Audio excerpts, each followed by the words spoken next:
বস্তার মুখ বাঁধছে যেন বাইরিতে না পারে, আঁত বাঁধছে, ফাও বাঁধছে যেন ছুটতে না পারে, বস্তার নিচে অনেকগুলো ইট বাইন্ধা দিছে যেন উপরে ভেসে না উঠে। দীর্ঘ সময়, কতদিন যেন আসছিল পানির নিচে, 3 দিন পানির নিচে আসছিল। 3 দিন পরে উনি ভাইসা ওঠার পরে জিগায়, আপনি কেমনে বাচ্চা আসিলেন? আমি কই আসিলাম বেড়া, তোরা কই কস? আপনি পানির নিচে আসিলেন? না, আমি মদিনাওয়ালার কোলে আসিলাম। আমার যা কিছু হয়েছে এই পর্যন্ত সব কিছুর পিছনে আল্লামা মুফতি আবু নাসের জেহাদি হুজুরের অবদান। হাদিস বলেন, তাফসীর বলেন, ফিকহ বলেন, উসুল বলেন, তারিখ বলেন, ইলমুল কালাম বলেন, যত শাস্ত্র আছে সবকিছু আমাকে হাতে কলমে হুজুর জেহাদি আল্লামা আবু নাসের জেহাদি সাহেব শিখাইছে। এই জন্য ওনার কাছে বসবেন সুযোগ পাইলে। উনি ওলি আল্লাহ খুঁজেন তো, আপনারা তো খুঁজতে খুঁজতে গিয়ে ভণ্ডর কাছে গিয়ে ঠেকেন যে নিজেই নামাজ পড়ে না, মুরিদদের নামাজ পড়বো কোন সময়, এমন ভণ্ডর কাছে গিয়ে ঠেকেন মাঝে মধ্যে। এই ভণ্ডদের থেকে দূরে থাকবেন। মুরব্বি আর ফার্সিতে বলা হয় পীর, মানে ফার্সিতে যাকে পীর বলে বাংলায় তাকে মুরব্বি বা বৃদ্ধ বলে, আর আরবের মানুষ তাকে শেখ বলে, কোরআনের ভাষায় তাকে মুর্শিদ বলে। আপনারা বলুন, লাউ আর কদুর মধ্যে ব্যবধান কি?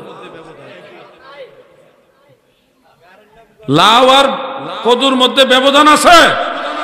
কেউ যদি বলে আমি লাউ মানি কদু মানি না, বুঝতে হবে এই লোকটা লাউ আর কদুর বেশ কম বুঝে না, তার বুঝার বেশ কম আছে।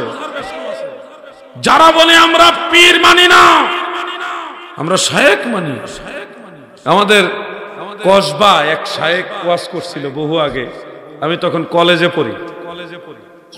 ওয়াজ করতেছে মসজিদের মিম্বরে বসে যে শুনুন, আমরা সরাসরি কোরআন মানব, সরাসরি সহিহ হাদিস মানব, কোন মাযহাব মানব না, কোন তরিকা মানব না, কোন পীর মানব না, সরাসরি সহিহ হাদিস মানব, কোরআন মানব।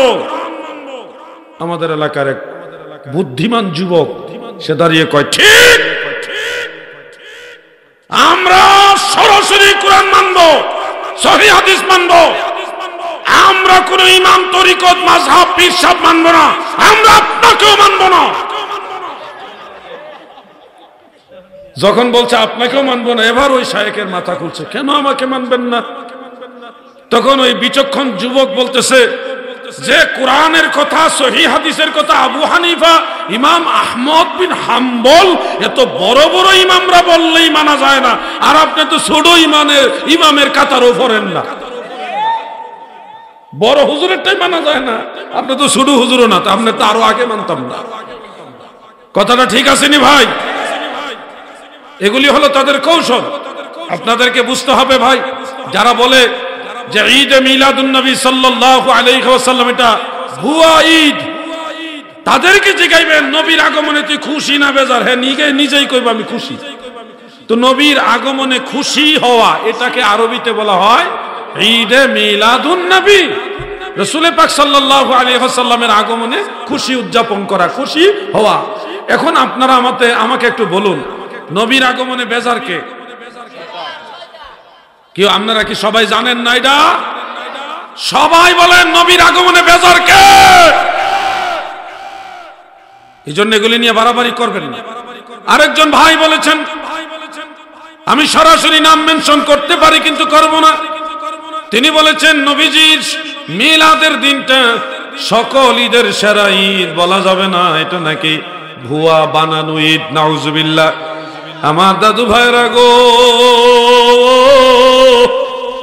এই ফিতনার যুগে আপনাদেরকে বিনয় সহকারে বলে যাই, এই ফিতনার যুগে বিনয় সহকারে বলে যাই, আমার নবীর আগমনের দিনটা সকল ঈদের সেরা ঈদ। এই শরীফ ভাই যাইতেছেন কানি? আইতাছেন? আপনারাও লাইন ধরেন তাহলে। শরীফ ভাই আমার ভাই, আমার খুব মহব্বতের ভাই। আমি যখন আল্লামা মুফতি আবু নাসের জেহাদি হুজুরের সাথে থাকতাম, হুজুর আমাকে মেহরবানি করে রাখতেন। ওই সময় এই শরীফ ভাই আমার টিফিন ক্যারিয়ার দিয়ে খাবার আইনা খাওয়াইতো, আজকেও খাওয়াইছে। আমার দুঃসময়ের একজন বন্ধু হলো শরীফুল ইসলাম শরীফ ভাই। মুফতি আবু নাসের যদি কখনো সুযোগ পান ওনার কাছে বসে থাকবেন, দোয়া নিবেন। এরকম মানুষ পাবেন না দুনিয়ার কোনো লোভ নাই, একটা মুস্তাহসান পর্যন্ত পরিত্যাগ করেন না। ঈমান আকীদার ব্যাপারে কট্টর। আমাকে উনি একেবারে জিরো থেকে, আপনারা বলেন না জিরো থেকে হিরো, আমি তো হিরো না, একেবারে জিরো থেকে তুলে এনে মদিনাওয়ালার কদম মোবারক উনি সুপুর্দ করে দিয়েছেন। আমার যা কিছু হয়েছে এই পর্যন্ত সব কিছুর পিছনে আল্লামা মুফতি আবু নাসের জিহাদি হুজুরের অবদান। হাদিস বলেন, তাফসীর বলেন, ফিকহ বলেন, উসুল বলেন, তারিখ বলেন, ইলমুল কালাম বলেন, যত শাস্ত্র আছে সবকিছু আমাকে হাতে কলমে হুজুর জিহাদি আল্লামা আবু নাসের জিহাদি সাহেব শিখাইছেন। এই জন্য ওনার কাছে বসবেন সুযোগ পাইলে। উনি ওলি আল্লাহ খুঁজেন, তো আপনারা তো খুঁজতে খুঁজতে গিয়ে ভণ্ডর কাছে গিয়ে ঠেকেন যে নিজেই নামাজ পড়ে না, মুরিদদের নামাজ পড়বো কোন সময়, এমন ভণ্ডর কাছে গিয়ে ঠেকেন মাঝে মধ্যে। এই ভণ্ডদের থেকে দূরে থাকবেন। যে নিজেই নামাজ পড়ে না এই কোনোদিন কামেল পীর হইতে পারে না। আরেকটা কথা কইতাম নি না, কেউ নিজের উপরে নিবেন না প্লিজ, কেউ নিজের উপরে নিয়েন না। কথাটা ঠিক, কিন্তু শুনলেও দেখবেন কেউ আবার বেজার হয়ে যাবে। যেই ফিরে বেড়া বেড়ি একখানো লইয়া আত্মা উঠিফায়, এইটাও সঠিক পিন, এটা ভেজাল পীর, তাড়াতাড়ি ছেড়ে দেন। আর কিচ্ছু কইতাম না, খালি এর দূরই কইলাম। বুঝলে বুঝপাতা, না বুঝলে আমার কি, আপনি যেটা বলছেন এটা করেন, আমার কি। আমি আর দায়িত্ব আপনাদেরকে সতর্ক করা। হাসরের ময়দানে বুকটা ফুলাইয়া এখন কইতাম ফরমা আমি কইছি। আমরা মদিনার পথে রওনা দিব, মদিনাওয়ালার কদম মুবারক রওনা দিব। সেই কদম মুবারকের বরকতে জান্নাতে আল্লাহর দিদার পাবো। কিন্তু এই পথে আমাদের সামনে আর কোনো ভণ্ড পীর যেন জায়গা না পায়। নামাজ লাগবে, পর্দাও লাগবে। এই ওয়াজে কিন্তু সবাই খুশি হইতেন না, আমি জানি। নামাজ ছাড়া কোনো তরিকা নাই, নামাজ ছাড়া কোনো তরিকা।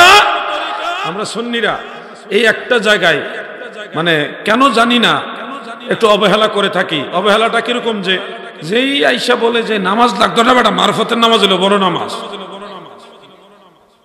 তুই আমার কাছে বইয়ের এসব না, এটাই নামাজ, এরকম কথাও বলে। আমরা এগুলি বলে বলে শুনতে শুনতে ভণ্ডদের কাছ থেকে আমাদের যুব সমাজগুলি আমাদের কাছ থেকে হারাই যেতেছে। আপনি বেশি ভালোবাসেন, এই কারণে কোনো দুষ মনে করতেছেন না, পীর সাহেবের কাছে বসে রয়েছেন এই সমস্ত কথা শোনার পরেও। কিন্তু আপনি জানেন এই অল্প বয়সের ছেলে যারা, তারা যখন এই কথাগুলি শুনে তখন কই না এটা সঠিক পিন না, এরার লোক চলন যাইত না। বাপ চাচা বা বাপ দাদার কারণে হয়তো পীর সাহেবরে কিছু কয় না, এই জেনারেশন বাপ চাচার কারণে ভণ্ড পীর সাহেবরা কিছু কয় না। কিন্তু দেখবেন এদের চাল চলনটা কিন্তু সুন্নি পীর মাশায়েখের সাথে থাকে না, ওই হেদিকে জায়গা। এটার জন্য দায়ী কারা? ভণ্ড পীর সাহেবরা। আমরা ওই দায়ী। আপনারা কি চান না আপনাদের ছেলেরা, নাতিরা, পরবর্তী প্রজন্ম সুন্নি জামাতের ছায়াতলে থাকুক? এটা চান কিনা? আওয়াজটা বলেন, চান কিনা? তাহলে ভণ্ড পীর বাদ দিতে হবে। ভণ্ড পীর বাদ দিয়ে কামেল পীর ধরতে হবে। সত্যিকার ওলি আল্লাহ যারা, তাদের সোহবতে যেতে হবে। আল্লাহর ওলিদের কাছে গিয়ে বসলেও লাভ আছে। এক জামানা সোহবতে বা আউলিয়া, বলুন, এক জামানা সোহবতে বা আউলিয়া, বেহতর জসদ সালাত আবেরিয়া। মারহাবা। আমার নবীজির হাদিসের মধ্যে আছে, সামান্য সময় যদি আল্লাহর ওলির কাছে গিয়ে কেউ বসে থাকে, এই সামান্য সময় বসে থাকা 60 বছর নফল নামাজের চেয়ে আরো বেশি সওয়াব। সুবহানাল্লাহ। এক জামানা সোহবতে বা আউলিয়া। আরে আল্লামা রেজভী সাহেবের কথা মনে হয় ওনার দিকে চাইলে। ঈমান আকীদার জন্য আল্লামা গাজী আকবর আলী রেজভী রহমাতুল্লাহ আলাইহি নিজের জীবন কুরবানি করে দিয়েছে।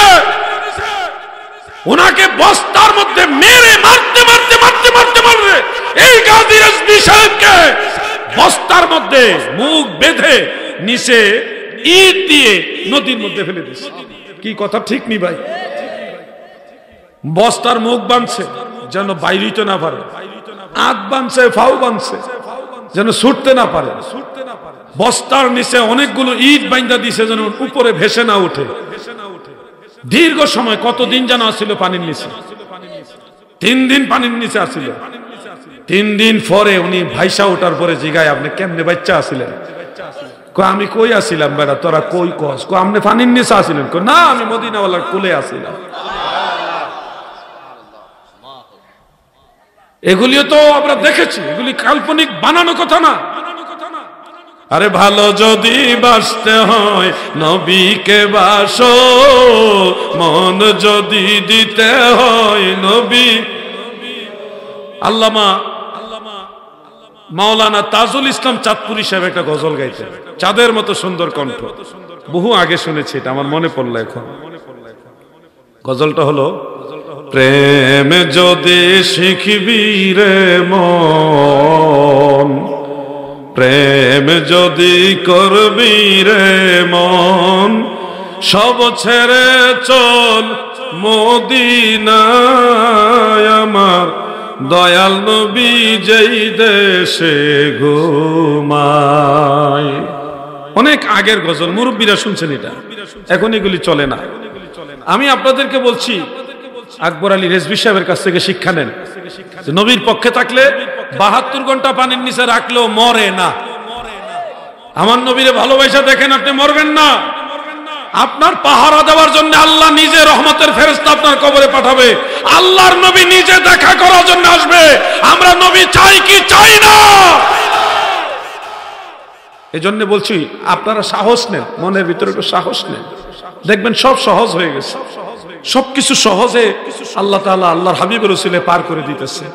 10 মিনিট পার হয়ে গেছে আমি জানি, 10 মিনিট পার হয়ে আরো 6 মিনিট আবার হয়েছে। তা আমি আপনাদের কষ্ট দিব না, শুধু আপনাদের অনুরোধ করব, নামাজ পড়তে হবে। যেই পীর ধরবেন নামাজি পীর ধরবেন, আকীদায় সুন্নি প্লাস নামাজি হতে হবে। বেনামাজি সে কখনো কামিল পীর হইতে পারে না। আর হাত জোর করে বিনয়ের সাথে একটা কথা বলি, আমাদের সুন্নিদের মধ্যে কিছু বাড়াবাড়ির কারণে গোটা সুন্নি জামাতের বদনাম হচ্ছে। এগুলি থেকে আপনারা সতর্ক হন। দাদু, ও ভাই, আপনার এই সীমা লঙ্ঘনের কারণে আপনার বদনাম হয় না। আপনি কার ছেলে, কার নাতি, বাড়ি কোথায় কেউ জানে না, কিন্তু সবাই জানে আপনি সুন্নি। বদনামটা হইতেছে সুন্নি জামাতে। আপনি জিকিরের নামে এরকম যে আওয়াজ করতেছেন, কিতা কইতেছেন আপনি? এগুলি যে করছেন, এগুলি আপনারা এই যুবক ভাইরা বলেন, এগুলি কি মানুষ ভালো নজরে দেখে? কি একটা অবস্থা, গলা ছিঁড়া যাইতেছে, এমন আওয়াজ করতেছে। ওনার আওয়াজ শুনে আমি ডরাই গেছি, আল্লাহ জানে গলা জানে কি হয়েছে। এগুলি করবেন না প্লিজ। আপনারা জিকির করুন, জিকির নিষেধ না, 1000বার জিকির জায়েজ আছে। আল্লাহর শান গান, নবীর শান গান, ওলি আল্লাহর শান গান 1000বার জায়েজ। কিন্তু আপনি দুই একটা যে শব্দ চয়ন করছেন, আপনার এগুলির কারণে তো গোটা সুন্নি জামাতকে তারা হাসির পাত্র বানাই দিচ্ছে। এগুলি থেকে একটু বিরত হওয়া দরকার আছে কিনা বলেন? আমি আপনাদেরকে ভালোবেসে কথাগুলি বলি, একটু কন্ট্রোল হন। হেরা স্টেজে হিন্দি গান গাক, হেরাটা হইলে হেরা মূলই বেজাল। বেজালের মেজার, বেজাল দিয়ে কি হবে? এটা তো মূলই বেজাল। আমরা তো আর বেজাল না, আমরা তো ইজ্জতওয়ালা দল, মদিনাওয়ালার দল। এখানে সামান্য একটা দুষ পড়লে এটা বড় হয়ে যায়, তাই না ভাইজান? আমাদের একটু দায়িত্বশীল হতে হবে। একটু কন্ট্রোল না হলে সমস্যা ভাই। ইসলামী সঙ্গীতের ক্ষেত্রে আমরা চেষ্টা করব যেগুলি মাহফিলে গাওয়া যায়, যেগুলি মানুষ বুঝে, এগুলি গাইবেন। এমন কিছু ইসলামী সঙ্গীত আছে যেগুলি সবাই বুঝে না, বা আপনিও না বুঝাইয়াই টান মারেন। তো